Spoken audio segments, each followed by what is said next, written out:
Hey everyone, welcome to today's panel, Away with Words.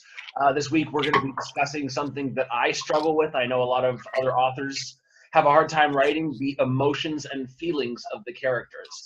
It's always easy to write the action scenes, but sometimes we get stuck using the same expressions or words to say what our characters are thinking. So I know I'd like some help doing it better, and I've got some awesome people to join me. Angela, why don't you start off? Hi, I'm Angela Ackerman. I am the co-author of The Emotion Thesaurus, A Writer's Guide to Character Expression, and a few other books. I am also I'm also one half of Writers Helping Writers, which is a website for people who specifically struggle with different areas of description. And I also have One Stop for Writers, which is another website for writers who struggle with description, but it helps them on a more, on a deeper level with actual tools and tons of databases of different kinds of information. Absolutely. And if you are an author, you immediately recognize that Emotion Thesaurus. I was so happy to get Angela on this panel because I know I use that book pretty much on a daily basis. So I'm excited. Angie, why don't you say hello? Hi, my name is Angie Grigalunas. I have been published for about 4 months now. I write fantasy and dystopian and medieval-ish. And that is totally awesome that you are the co-author of that. I really need to get that book. I've been planning to get it and I just haven't yet. Awesome. Sarah. There we go. Hi, my name is Sarah Berman. I've been published for about 3 months with Too Weird and working on the second book now. So Awesome. Rachel. Hi, I am Rachel Marks.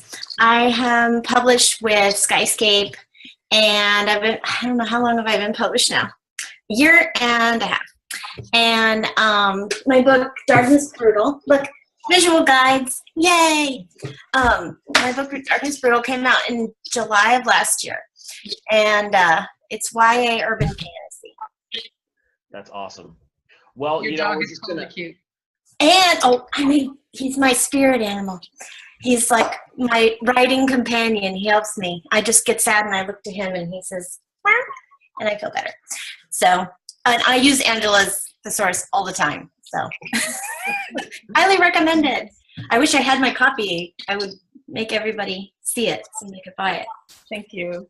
All right, well, we are gonna start with the big question here. I mean, this is gonna be a super broad question, so we can discuss all the aspects of it. But how do you add emotions and feelings into your writing? Let's just start off with the broad one. Anyone?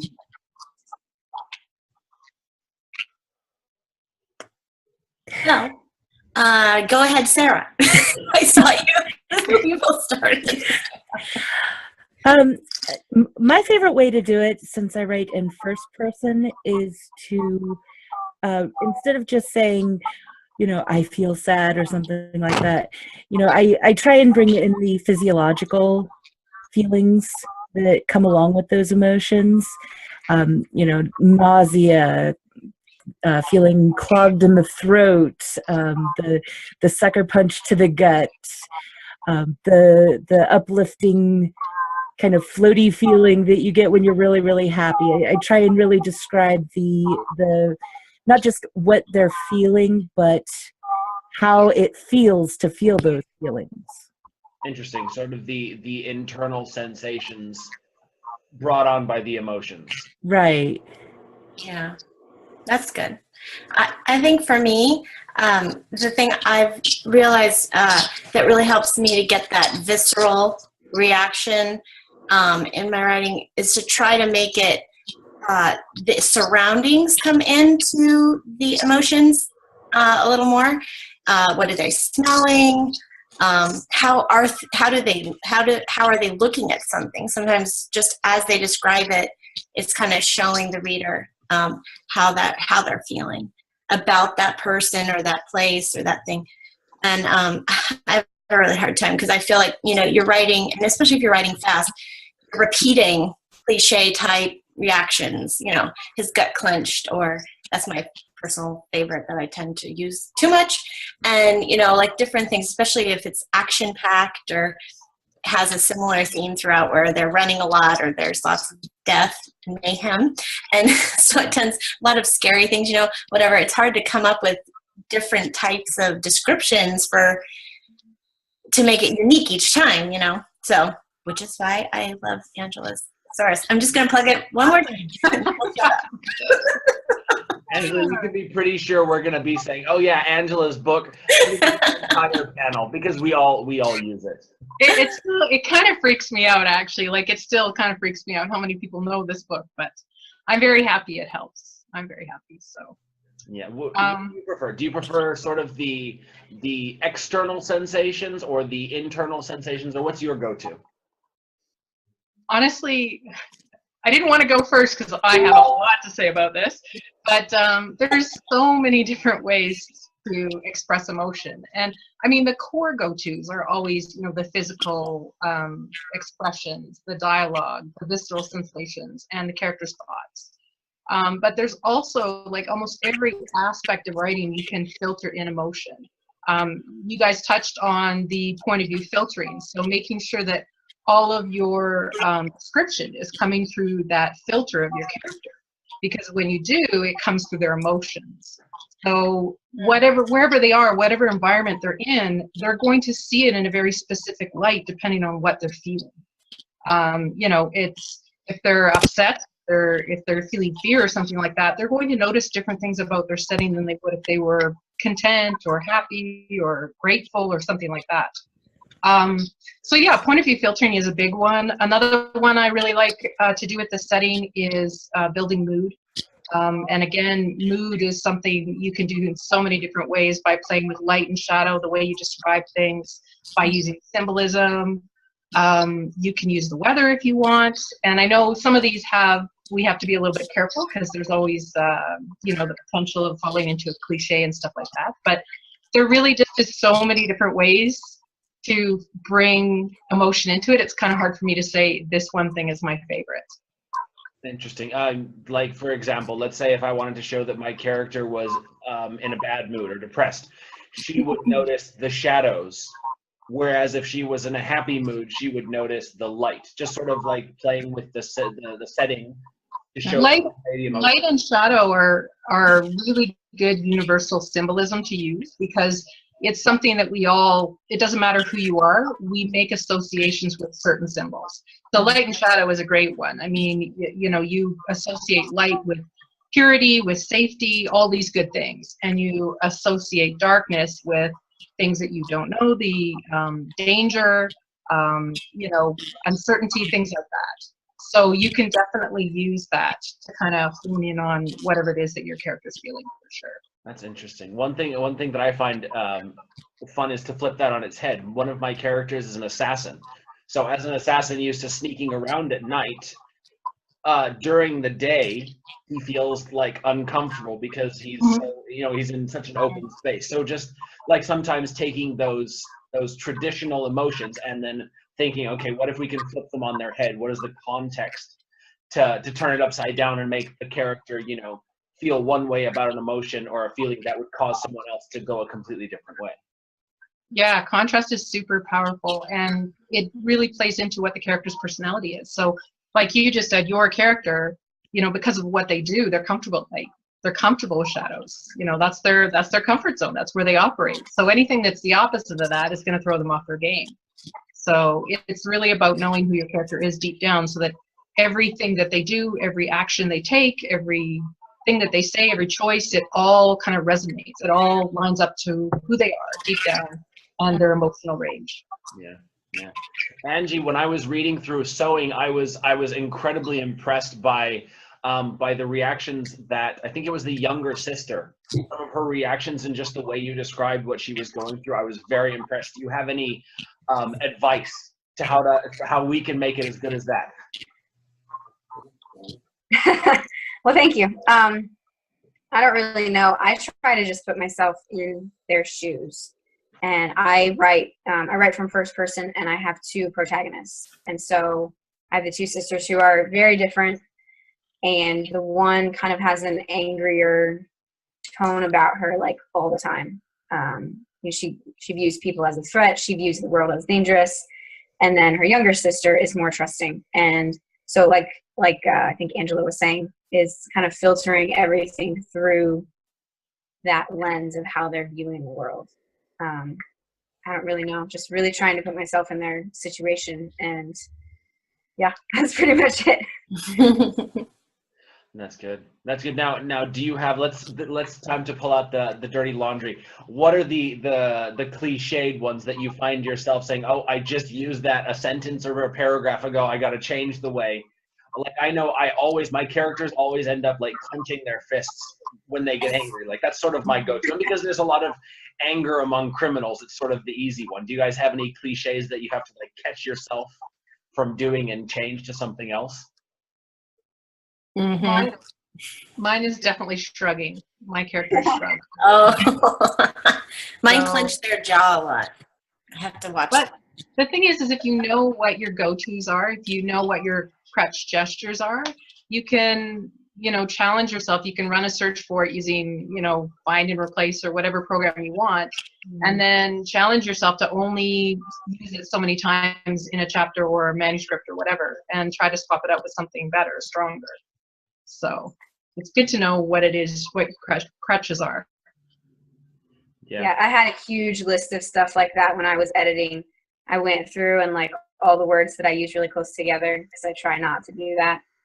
And so like I had like this little index card that had all my little go-to phrases, and I did a little find and replace and deleted ones that I could and changed ones. My characters, their stomachs clench a lot. They also shrug a lot. They scoff or smirk a lot. There's a lot of that. What about you? My characters like to nod and sigh. That's actually one that I've been trying to figure out, because I do a lot of nodding. Some of my characters are more nonverbal, and so they to show agreement. How many ways can you show agreement beside a nod? You don't do a thumbs up because that just looks cheap. So what else can you do? There's actually a lot of stuff, but you have to think down. Like you have to think, like get away from the face, because that's kind of our go-to, right? Because in real life, when you're talking to someone, you're looking at their face. You're watching their expression. You're looking for those micro gestures, but that doesn't translate very well in fiction. So think about your character and think down. Think about what the rest of their body is doing. If somebody's in agreement, they're showing interest. So chances are they might be leaning in, right? They might be closing personal distance between themselves and someone else. So there's definitely ways that you can still show it, and you just have to pick universal things that everyone will pick up on. Because we're all, so much of communication is nonverbal, and that's what we need to remember. So we can use that in our writing, because readers are hardwired to understand nonverbal communication as long as we describe it well. Which of course is a whole nother ball of wax. I don't know. There was this article that I read a year ago about some writer who was saying he writes super well, but he can't describe hands, and he goes on to describe just like the most humorous descriptions of hands and hand gestures, and they're just so impossible to describe. Like he nodded, super easy. Yeah, he waggled his fingers. Sure. But then you end up with a 10-word sentence to describe something when it could just be so much easier another way. And that's why a lot of people go to those kind of go-to gestures, is because they are easy, right? But I don't know, the writing, it's always pays off, I think, when you really dig a little and try to find something fresh. So the effort, I think, is worthwhile. Very true. I find that there are a lot of expressions that have sort of come into fad within the last 40 or 50 years that simply do not have easy ways to describe them. Like, how do you describe this face? What is that expression? There's no name for that expression. But everybody uses it. Yeah.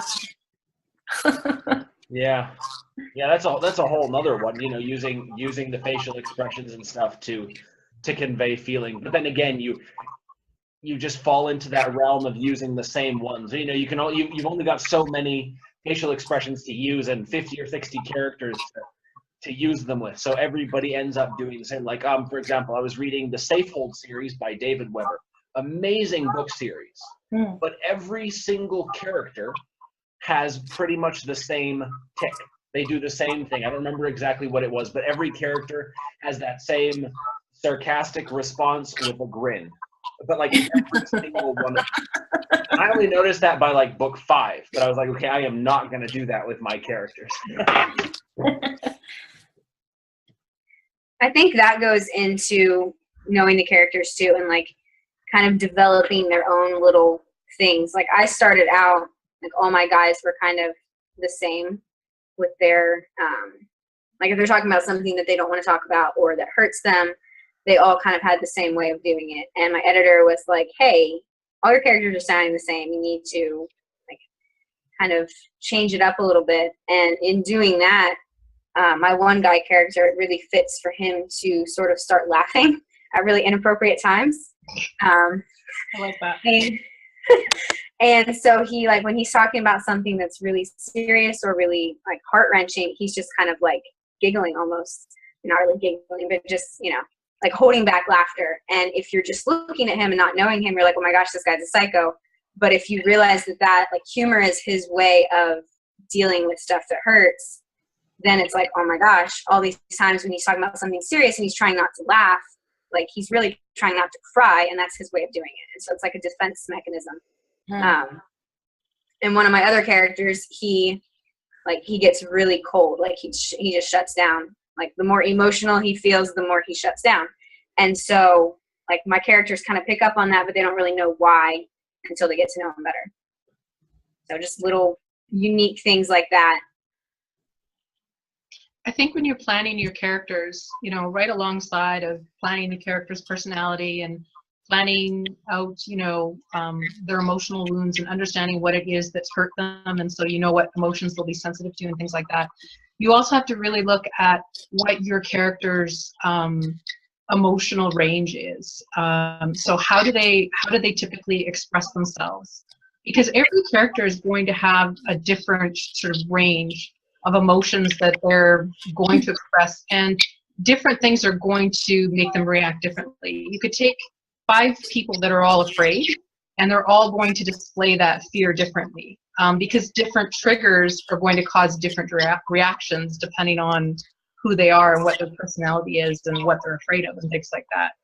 So really understanding if your character is kind of on the demonstrative end of things or if they're more reserved can help you kind of understand, okay, well, in this situation, how would my character behave? And then thinking about things too, about what makes your character feel safe to express emotions.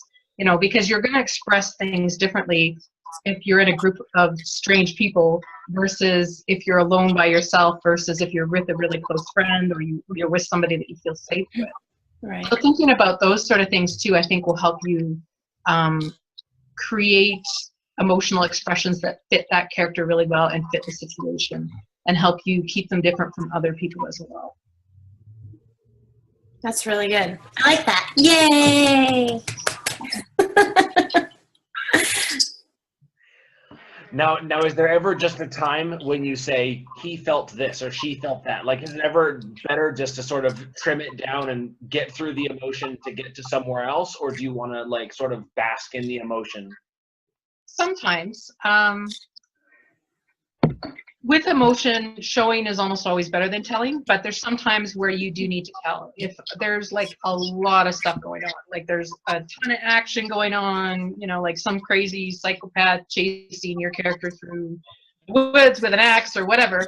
I mean, you can't slow things down and like really, you know, go through every single emotion that they feel, because one way we add realism is to show conflicting emotions, because that's how we are in real life. We don't just feel one thing, we feel a range of things. So sometimes you need to summarize a bit. So you would hone in on showing a few things and maybe telling something if you needed to. Or if you had a situation where there was extreme emotion for a long period of time, you know, where your character was in serious duress and it was a very extended scene, I think in cases like that, you really have to vary the emotion. Otherwise, it's going to kind of verge into melodrama. Yeah. If you go too far, if you try to show everything, it's going to be melodramatic, and the reader's going to be like, yeah, enough, move on, and we'll skip ahead. So I think you really sort of have to just feel the scene. But yeah, you know, there are times where you're going to have to tell a little, but mostly I think you want to show. Yeah. Very good. Anyone else have anything to add to that? I'm just learning. I'm just like, oh. Yeah. One of the things that I've been working on with my current book is she's actually being brainwashed, and so there's a lot of she's kind of overwhelmed and confused like all the time, and it gets to the point where she actually starts to shut down. So she does a lot of self-analyzing her emotions to try and figure out why she's getting this numbness going on. And in that sense, it does make sense to tell, because it's not that she's actually feeling the feelings, it's that she's trying to dig down into this overall numbness to figure out what her emotions are stemming from. And so it's more like, well, okay, this makes sense, so it's probably this. And rather than having the whole, well, yeah, she's terrified, no, she's scared, and she's just not feeling it because it's too overwhelming at the time. Interesting. That's an interesting problem where your character feels things but doesn't necessarily, like, there's a disconnect as to why they're feeling it. They don't quite understand. So that's definitely that would be challenging. But I think thoughts are again a place where you can show emotion. It doesn't necessarily have to be telling with thoughts, because of course how your character analyzes is going to say a lot about what they feel.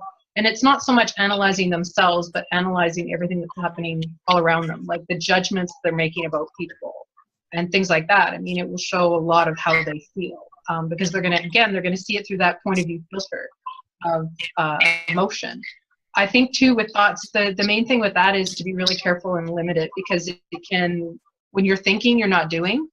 And so it can slow the pace down quite a bit. So any of those scenes, you just want to make them nice and tight and punchy, and then keep the ball rolling with whatever the character's doing. I also think, I heard a lot of you guys say you write in first person, and I think it's hard in first person. You get a little, I don't want to say navel gazing, but it's kind of like that. The character's constantly thinking and mulling and processing, like you were saying.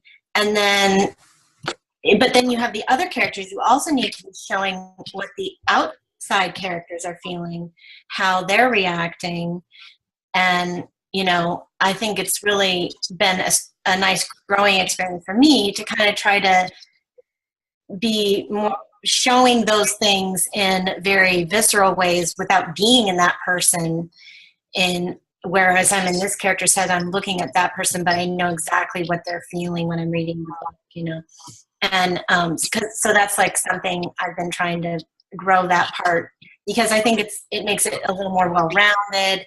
The reader has a more emotional palette, so to speak, because you're not always in one person, in the sense of like, because I tend to follow one person through the whole book, and it can become monotonous. And so I think it's when you're throwing in those other characters to kind of give them dialogue that's very distinct and have like all the different ways of showing how they're feeling. Body language, yes, but also, like you were saying, other things that they can do, and like moving away, and I don't really know. I'm trying to think like examples. I've been writing so much my brain hurts, but like I feel like I've been practicing my dialogue, trying to get it like so it's distinct. So like character is very distinct. So like they can be talking and you know exactly who's talking. Oh, that's so and so, and he would say that. Like when you watch Buffy, you can usually I know who said that. That was Willow said that, or Xander said that, or whatever. So I'm a bit of a Buffy fan. Sorry. Well, and one way to approach that is, a lot of people think that writing in first person means that the protagonist, the main character, is always the person who is doing the action. Right. And, you know, turning that on its head where, you know, there's a situation where the main character isn't doing so hot. And so the other characters essentially are confronting the main character and saying, this is what we see you doing. You need to fix it. You need to do better. You know, then you can bring in the other emotions from those characters really easily, because they're essentially saying, this is what we feel you're doing, and this is bugging us. I think that's why one of my favorite scenes to write is always an argument. I love argument because you can get all the stuff going on, and it's, well, plus it's fun. Yeah. It's more fun than arguing in real life. Nobody wants to do that. But when you're the writer, you always win, you know. Like that. You always win. Rachel, you said that you like to get what the other person's feeling. How do you have a character recognize, like, what is the way you would phrase that? A character recognize what someone else is feeling? I think sometimes that's very, very difficult, obviously, but something I've kind of been practicing is when the main character's looking at them or absorbing what they're doing, they're also processing what the other person's feeling. So it's not like they're not saying it out loud, like telling, but I don't know, somehow it just comes through, like the way, if they're, like, for example, if they're arguing, the way that the other character either gets really quiet and the look on their face, you know, describing the eyes or the crease by the eyes, or like little tiny movements in the face, like she was saying, it's really hard. But sometimes if you can just throw one in, or if you can throw in like where he like does something, but you can usually get to know the other character. I like to get to know the opposite character through the main character's eyes and then flip. So like when I switch point of views, it's good practice to do 2 point of views and do them both, even if you're only writing one person's perspective in the end. I'll sometimes write a scene in the other person's perspective just to kind of like really know what they're feeling and thinking and how they're processing the whole thing. And then I'll go back and rewrite it again from the main character, because then I really get the full aspect of the entire scene.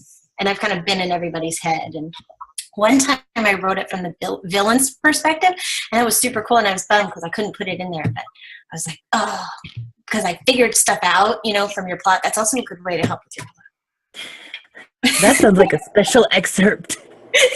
Hey, teasers.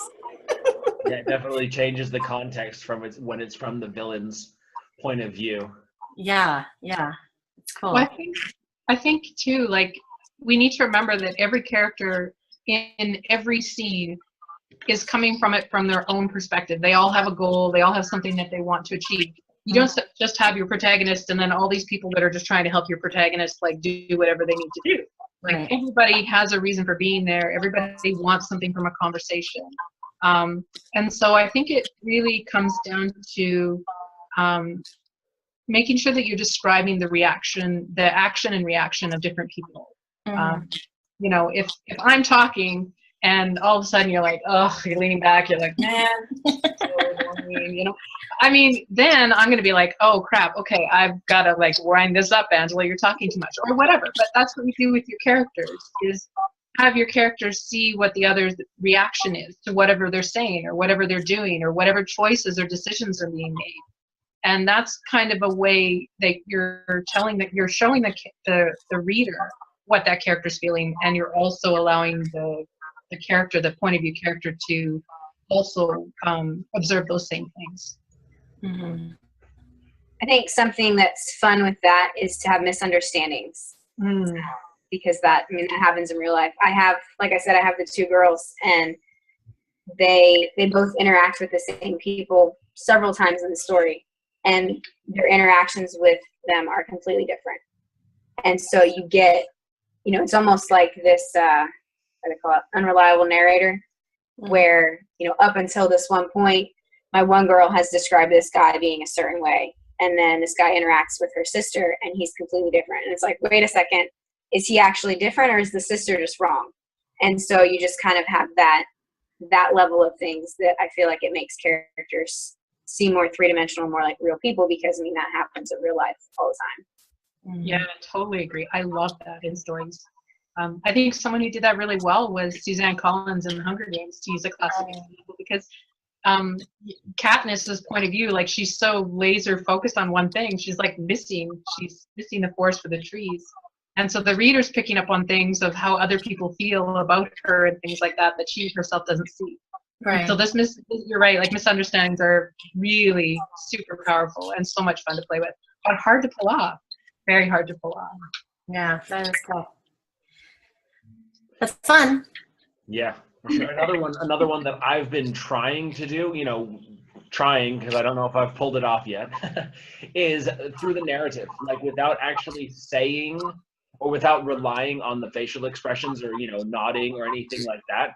Just communicate through what the person's saying. Even just one word in a different Right. place changes the emphasis, or just a small thing, one sentence that they let slip or something just totally communicates the way they feel without actually saying, oh, she understood that her friend felt this way. Like sort of doing it in a way that the reader understands, but without it being so overt. Another way you can do that too is to have a character say one thing, but their body language does something completely different. Yeah. And that's a lot of fun to play with too, because I think that happens in real life a lot. You'll be talking to someone and, you don't want to seem like a jerk or whatever, so you're agreeable or whatever, but your body language is saying a different story from whatever it is that you're saying. So I think that's a really great way to kind of do what you're talking about, Andy, to have that kind of disconnect. But I think subtext is just really powerful no matter how you use it. And readers, if it's written well, they pick up on it. They pick up on what's not said all the time. Yeah. Pointed out directly. And then, of course, they pick up on things that you didn't even intend to write in. That was such great symbolism. Like, sure, that was super intentional. Yes, I am a genius. Secret genius. Yeah. Just roll with it. You're like, yeah, that totally. Absolutely. Meant to do that. All right. Well, this is our time. Thank you so much for joining in. I feel so educated. Now I'm going to go write this super intense romantic chapter. So perfect time. Yay!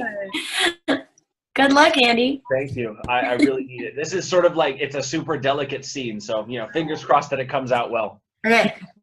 Good Awesome. luck. If you guys want to find out more about these awesome authors who participated in the panel, check out below in the comments and you'll see their links. Cheers.